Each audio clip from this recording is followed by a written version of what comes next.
빌립보서는 여러분 잘 아다시피 그 바울이 감옥에 갇혀 있는 가운데서 기록한 서신서입니다. 오늘 본문 말씀을 보더라도 그는 복음이 널리 그 바울을 통해서 전파되었습니다만은 바울이 지금 옥에 갇혀 있었습니다만은 바울이 말하기를 이 복음은 갇히지 않았다, 이렇게 말씀을 하고 있습니다. 우리는 이런 믿음이 절대적으로 필요하다고 봅니다. 우리가 어렵고 힘들 때 복음 증가하고 또 실패하고 또 우리가 이 사람 좀 불행됐으면 싶은데 가서 얘기해 보게 되면은 전혀 또 아닌 이런 모습을 우리가 볼 때가 있습니다. 실망이 되고 또 시리에 빠지기 쉬운데 우리는 결코 그렇게 해서는 안 됩니다. 주님을 온전히 신뢰하고 도리어 더 열정적으로 증거하고 또 우리 자신도 살펴보고 그런 가운데 복음이 잘 증거될 수 있도록 그렇게 해야 된다고 믿습니다. 바울은 사실상 갇혀 있습니다만은 갇혀 있기 전보다도 복음은 더 확산되고 있는 그런 모습을 봅니다. 이런 걸 봤을 때에 정말 이 초기에 그 교회가 얼마나 이렇게 발전된 이유가 무엇인가 하는 것을 다시 한번 느끼게 됩니다.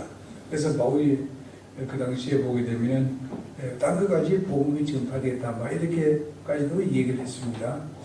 그때는 이렇게 복음이 널리 전파되었고 또 그 당시에는 또 로마가 지배하는 시대였기 때문에 사실 자유롭게 이렇게 복음 전가하기 힘든 그런 시대였는데도 불구하고 이렇게 많은 복음이 증거되고 감옥에 갇힌데도 많은 사람들이 또 구원을 받고 또 교회들이 도리어 거기에 또 힘을 더 얻는 것을 봅니다.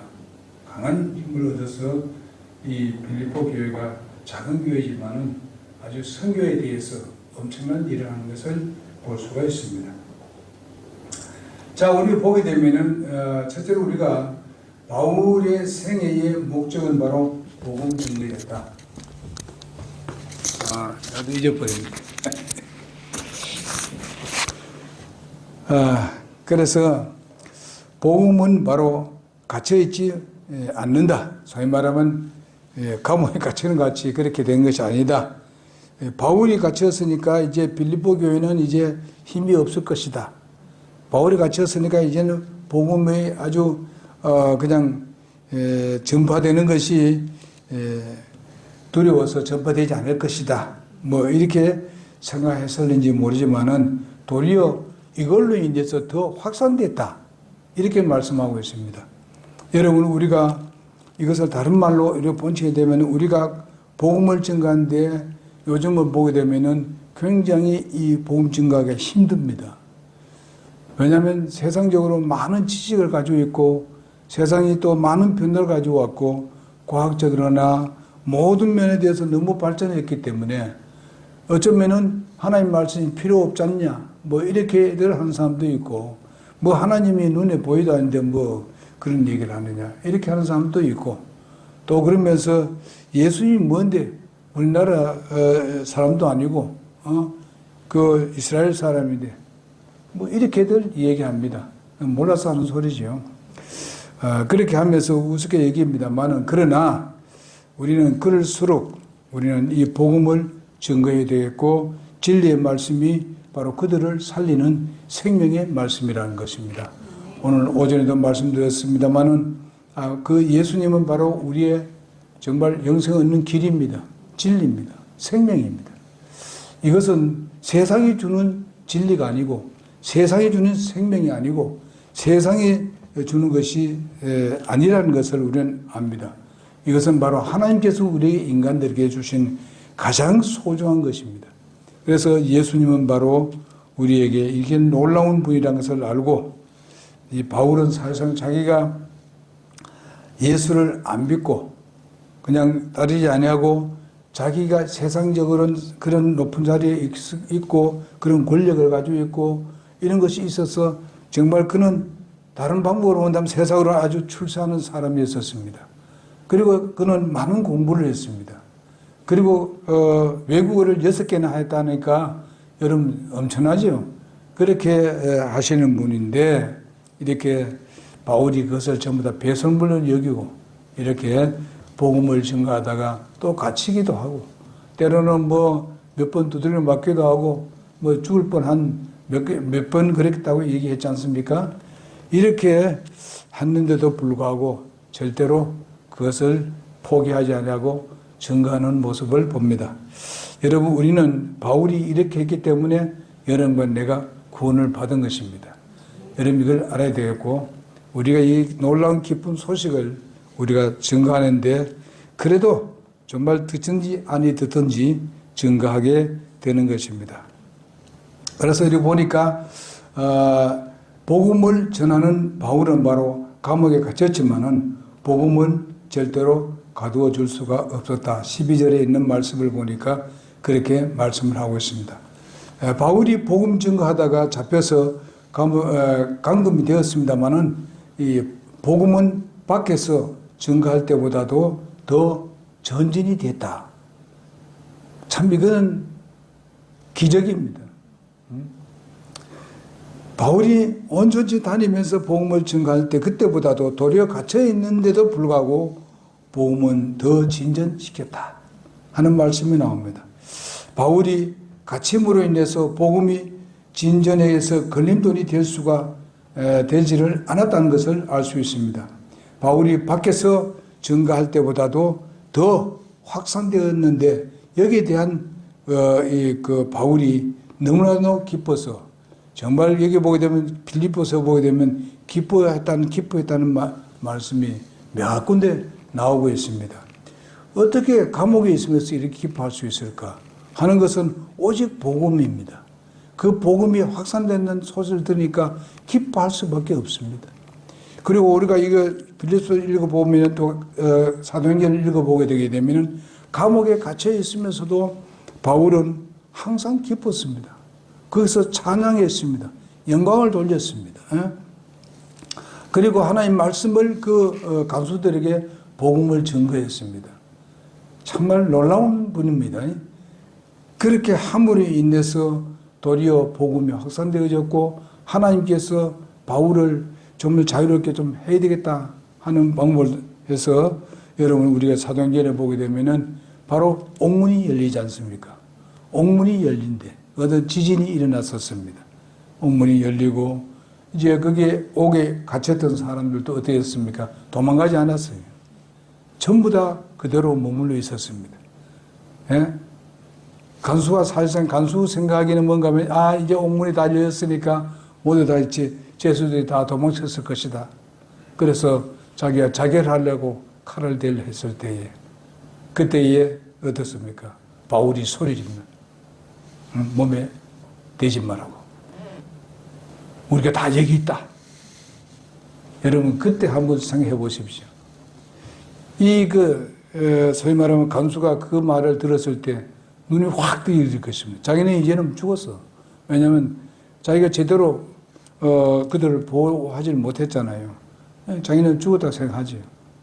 그래서 자기를 하려고 하는데 보니까 다 있습니다. 그러니까 이건 뭡니까? 간수가 이건 참 기적이다. 예를 들어서 어제 저녁에 그 찬양을 하고 기도를 하고 우리에게 복음을 증거하려면 진짜 이분이 바로 우리가 믿어야 될 것이다. 하나님이 바로 우리가 믿어야 될 분이다. 예수님을 우리가 믿어야 될 분이다 하는 것을 그는 느꼈습니다. 그래서 데려가서 여러분 아시다시피 그 맞은 자리 있지 않습니까? 그 전부 다 소독 다 하고 다 씻어주고 그렇게 했지 않습니까? 그러고 난 뒤에 바울의 복음을 듣고 우리가 어떻게 하면 다 우리가 구원받을 수 있습니까? 하니까 주 예수를 믿어라. 그럼 너와 내 집이 구원을 얻는다. 하니까 그날 저녁에 온 집안이 다 구원받았습니다. 그날 저녁에 침례받았습니다. 원래 침례는 구원받은 날이고 그날 침례받는 게 맞아요. 그래서 이렇게 침례받는 것을 봅니다. 우리가 무슨 이렇게 훈련받아가지고 공부를 하고 이러는 게 아니라 바로 이렇게 침례를 줍니다. 이런 것을 우리가 봤을 때에 이렇게 복음이 확산되는데 여러분 우리는 바로 바울이 전한 복음을 통해서 우리가 구원을 받았고, 우리는 바울의 우리가 가는 그 길을 우리는 지금 쫓아가고 있습니다. 하는데 우리가 조금 내 자신에 좀 어려움이 있고, 이 사람은 내가 증거해도 말을 안 들어. 나는 안 돼. 이 사람 안 돼. 안 돼. 안 돼. 이렇게 하면 안 돼요. 그 사람을 구원하는 데 있어서는 언제 구원할지는 하나님만 아십니다. 우리는 몰라요. 그러나 우리는 계속 증거를 해야 됩니다. 바울이 뭐 한번 정해보고 안 된다고 하면 그만이라면 이렇게 안 했습니다. 계속 증거하고 끝까지 얘기를 하고 이러다 보게 되면은 언젠가는 예수를 믿게 되더라. 뭐 여러분 제가 우리 가정에 대해서 이해한 걸 했습니다만은 그렇습니다. 우리 형제들이 30년이 걸리고 15년이 걸리고, 예? 어떤 사람들은 뭐 7년이 걸리고 뭐 이렇게 우리 어머님도 사실상 제가 어릴 때부터 했으니까 적어도 20, 30년 걸렸습니다. 그래서 결과성 구원받았지 않습니까? 이런 것을 볼 수 있습니다. 심지어 우리 큰형, 우리 둘째 형님을 보게 되면요. 바로 죽음 바로 앞두고 예수 영접했습니다. 뭘로 그 구원의 상담했는지 압니까? 말을 못하니까 눈으로 했습니다. 말은 못하고 듣기는 듣기는데 말을 못하니까 내가 얘기하냐 이렇게 할 때 물으면 그 맞으면 눈을 깜빡깜빡거리라 그랬어요. 그럼 계속 깜빡거리는 게 아니고 그 말을 할 때 이해를 하고 눈을 깜빡깜빡하고 한참 있다가 또 뭐 물으면 또 깜빡깜빡하고 이래들 다른 방법이 없어요. 그래도 구원받았어요. 예? 참 우리가 이런 것을 보게 되면은 우리는 몰라요. 다만 우리는 끝까지 복음을 증거하는 사람이 되어야 됩니다. 예, 그렇게 증거합시다. 이제 지금 우리 현실에 보게 되면은 예수 믿게 하기가 참 힘든 시대에 우리가 살고 있습니다. 왜 그렇습니까? 너무 잘 사니까 그래요. 우리가 6.25 끝나고 난 뒤에 그 후에 교회가 얼마나 많이 세워집니까? 그때 보게 되면 부흥 집회 한다게 되면요. 아예 그만 얘기하게 되면 다 들어옵니다. 약속한 그대로 들어옵니다. 예, 가겠습니다. 들어옵니다. 부흥 집회하면 길거리 다니는 사람들 부르면요. 같이 들어옵니다. 하나님 말씀 들었어요. 왜냐하면 그때는 진짜 살기 힘들 때입니다. 그래서 지금이 너무 잘 살아서 예수님을 안 믿으려 해요. 이런 시대에 살고 있습니다. 그러나 우리는 끝까지 복음 증거해야 됩니다. 그러면 분명히 하나님께서 거기에 대한 보상을 하실 것입니다. 어떤 사람은 그렇지 않습니까? 자기 목사인데 자기 아들이 예수를 안 믿어. 예? 미국에 있는 분인데 그래서 그 아들 예수를 안 믿어요. 그래서 나중에 어떻게 합니까? 이제 아버지가 돌아가신 그때에 장례식을 치를 때에 장례식 치르는 그런 주례한 그 목사님이 말씀을 전개했어요. 그날 그 아들이 예수님을 영접했습니다. 그리고 그 사람이 또 목사가 됐다는 것입니다. 하나님께서 언제 구원할지 모르는 겁니다. 우리는 항상 그런 기회를 놓치지 말고 계속 증거하다 보게 되면은 그가 구원을 받을 때가 있다는 것을 아시기 바랍니다. 그래서 우리는 그런 어떤 사명감을 가지고 우리가 복음을 증거해야 된다고 믿습니다. 그런데 우리가 여기 보게 되면은 그렇게 되지만은 우리 교회가 비록 작은 교회라 할지라도 우리는 이 복음을 확산시키기 위해서 끊임없이 우리가 복음 증거하자는 것입니다. 때로는 내가 손내고 올 수도 있고 내가 가지고 있는 물질이 필요할 때도 있고, 예? 하지만은 그거 아끼지 마십시오. 하나님은 거기에 대한 보상을 하게 되어 있습니다. 누르고 흔들어서 넘치도록 하나님께서 채워 주시게 될 것입니다. 그렇게 합시다. 그러나 오늘 현실은 바로 누가 아무 제재도 하지 않는데도 불구하고 복음 증거를 환경이 어떤 면은 좋습니다. 그러나 아까도 말한 대로 너무 사람이 잘 살고 있으니까 그게 잘 안 된단 말이에요. 우리가 지금 현재 자유가 있지 않습니까? 이 당시에는요, 이거 증거하게 되면 잘못하게 되면 또 붙들려 들어가고 하는 그런 시대입니다. 그러나 지금은 우리가 아직까지는 그런 자유가 있습니다. 이럴 때 우리가 최선을 다해서 복음을 증거해야 됩니다. 우리가 이거 아니면은 더 큰 일이 있을 수 없어요. 이것이 가장 큰 일이고 이것이 가장 기적입니다. 큰 기적입니다. 여러분 다른 걸로 기적 찾을 필요가 없어요. 예? 그러니까 우리가 이렇게 영적으로 이렇게 되면 내가 잘 되고 잘 되면은 또 우리의 육체도 잘 되게 되어 있습니다. 그렇기 때문에 여러분 내가 이 일에 바울같이 최선을 다하는 여러분 내가 되기를 바랍니다. 그리고 두 번째 보면 그리스도 안에서 결박당함이 온 궁궐과 다른 모든 곳에 드러났다고 13절에 말씀하고 있습니다. 아까도 이미 얘기했습니다만 사도행전 28장 14절에 31절에 보면은 바울이 제수들과 로마에 도착하는 것을 보게 됩니다. 그는 신문을 받았지만은 사실 로마의 법으로는 전혀 죄가 없을 뿐만 아니라 또 바울을 풀어주려고 하지만은 바로 동족인 유대인들이 때문에 결박을 당하게 되는 것을 보게 됩니다. 우리가 이렇게 바울이 복음 가운데 이렇게 갇힌 것을 보게 되면 바로 들어가는 거 보게 되면 이 동족인 같은 우리가 함께 하고 있는 사람들이 우리가 때로는 이런 것을 결박시킬 때가 있다. 결박시킬 때가 있다는 것을 우리가 조심해야 된다고 봅니다. 여기 보니까 이렇게 결박당했는데 사람들이 바울을 언제든지 만날 수 있게 하기 위해서 2년 동안 감금 상태에 있었는데 있을 수 있는 집들이 뭔가 하면은 집을 뭔가 하면 세를 넣어서 바로 세를 얻어서 그 집에 거하도록 했는데 바로 그는 바울이 로마 시민권을 가지고 있었기 때문에 이렇게 할 수가 있었던 것을 보게 됩니다. 자기가 맨 처음에 이 로마 시민을 가졌을 때는 뭔지 잘 몰랐을 것입니다. 그러나 그의 아버지가 이런 부분에 있었기 때문에 로마 시민을 가지고 있었는데 그 시민권이 이때 사용되었다는 것입니다.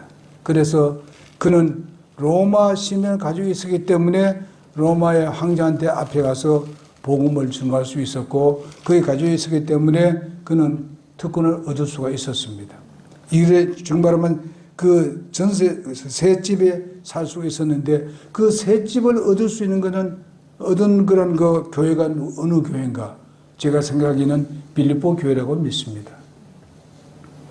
그래서 이 전세집을 얻어가지고 그곳에는 이제 사람들이 들락날락 할 수 있도록 그렇게 허용을 하게 된 것입니다. 로마 정부에서 그걸 허락을 했습니다. 그래서 거기서 많은 사람이 들락날락 하면서 말씀을 듣고 거기서 지금 말씀 들은 사람들이 가서 밖에 나와서 복음을 증거하고 그 다음에 그 필요를 또 채워주고 이렇게 해서 복음이 널리 전파되었던 것을 보게 됩니다. 그 바울이 자유롭게 사람이 와서 몇 년을 와서 하나님 말씀을 위로로 왔다가 도리어 바울에게 위로를 받았다는 말이 나옵니다.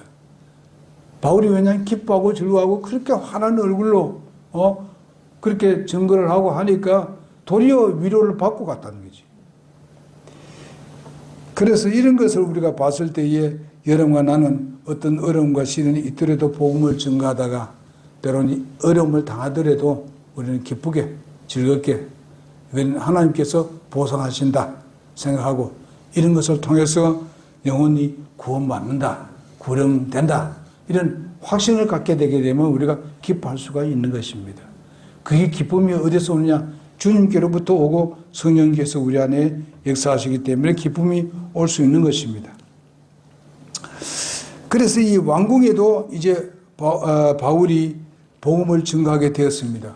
왜냐하면 거기에 있는 그 신하들이나 이런 분들 이제 들어보니까 이건 참 이 복음이 대단하다는 것을 깨달았습니다.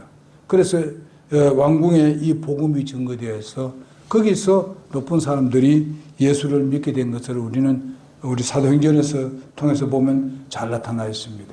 이런 것을 보았을 때에 바울은 기뻐할 수밖에 없다. 자기가 만약에 그냥 로마 시민을 가지고 있기 때문에 거기서 사실상 풀어주려고 그랬거든요. 이스라엘 나라에서.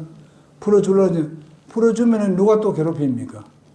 또 유대인들이 또 괴롭힐 겁니다. 예? 복음을 증하지 못하도록 괴롭히고 했을 것입니다. 그러나 바울은 로마로 우리가 가서 심판을 받겠다, 재판을 받겠다 하니까 그 사람들이 얘기합니다. 총독들이 로마에서 이제 한 그런 총독들이 얘기하기를, 아이 자기 말이야 안 간다 하면 그냥 다 풀어줬을 낀데. 그러나 바울은 어떻습니까? 풀어줘봤자 또 이제 바리새인과 서기관들, 유대인들이 괴롭힌단 말이죠. 그러니까 로마에 가서 더 크게 복음을 증거해야 되겠다는 그런 간절한 마음이 있었습니다. 그랬을 때에 바울은 항상 복음입니다. 항상 이렇게 복음을 증거하기 위해서 목적이 있었기 때문에 바로 그 사실들이 바로 그 생애에서 감옥에 있는 가운데 있었어도 도저히 왕국에 들어서 말씀을 증거할 수도 없고 바로 그 유대에 있었더라면은 복음 증거할 수 없지요. 로마 황제에게 복음 증거할 수 있겠습니까?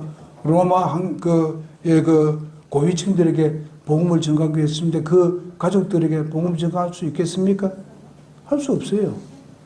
그러나 바로 그는 이렇게 로마에 가서 이렇게 그 왕궁에 있는 고위들에게 말씀을 증거할 수 있는 그런 것이 되어져서 아주 복음이 확산된 것을 보게 됩니다. 자, 그 다음에 보게 되면 세 번째로 보면 바울의 결박으로서 주 안에서 있는 많은 형제들이 더 확신이 있고 담대하게 되었다. 14절에 그렇게 말씀하고 있습니다. 바로 핍박이 심하고 감옥에 갇히고 또 수배령이 내려지면은 보통 세력이 어떻습니까? 약해져 버립니다. 조직이 와해되어 버리고 이렇게 해서 그것이 더 이상 증거되지 못하게 되는데 그것은 도리어 반대가 되어 버렸습니다. 도리어 또 확산이 됩니다. 정말 이 복음이란 것은 정말 어려울 때 복음이 더 잘 증거돼요. 힘들 때에 복음이 더 잘 증거된다. 또 나라가 어려울 때에 복음이 더 빨리 확산되는 것을 보게 됩니다. 우리나라도 그렇게 해서 많은 교회가 세워졌습니다. 6.25를 지나고 난 뒤에 그때부터 교회가 엄청나게 많이 세워졌습니다. 그래서 지금 세계적으로 우리나라가 이제 인구로 본다면 제일 교회가 많습니다. 어쨌든 좋은 복음을 증거하든지 좀 약간 이제 다른 복음을 증거하든지 간에 어쨌든 교회는 굉장히 많이 우리나라에 세워져 있습니다. 이런 것을 봤을 때에 어렵고 힘들 때에 이 예수님을 찾는 사람들이 많구나 하는 것을 우리가 느끼게 되는 것입니다. 바로 이때도 마찬가지입니다. 이럴 때에 바로 복음을 증거하는 사람들이 사명감이 투철해야 돼요. 사명감이 투철했습니다. 여기에 보니까 여기 빌립보 성도들도 도리어 사명감이 더 불릴 듯이 일어났습니다. 그렇기 때문에 복음이 확산될 수 있었던 것을 보게 됩니다.